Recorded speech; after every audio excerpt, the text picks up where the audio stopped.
Hi guys! Good morning! Nandito kami ngayon sa Carabalan Church. Magatan kami ng Thanksgiving kay Pastor Bob. Yan guys, yun yung mga kasama ko. Yan oh, mga anak sa Diyos. Gamisyon yan sila eh. O diba? Ang saya-saya pag mag-mission ka para kay Lord. Hi Pastor Els. Hello. Ano mahambal mo? Kamusta ka mo dira?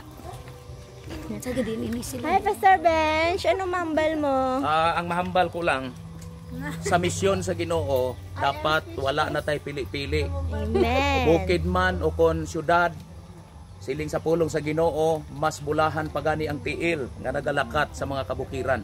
So aritas mga bukid nga lugar, Yes. ang mga kauturan naton diri bisitahan naton. Kabalugid ko nga ang Ginoo magpakamaayo gid sa aton misyon. Amen. Amen. Yan guys, ito na yung mga kasama ko. Yan, yan dami namin sa Tatay Freddy. Yan. Ano mahambal mo ga? Ano? Hello. Mayo gid ang Ginoo nga nakalabot kami ding safe. Yes. Sa pabor sa Ginoo, hari kami dis sa Carabalan. Yes. Amen. Ito na yung church. Ito na yung church sa Carabalan. Thank you so much guys. Thank you sa inyo nga pagpanood. God bless you sa inyo. Mahal na mahal kayo ni Lord. Bye!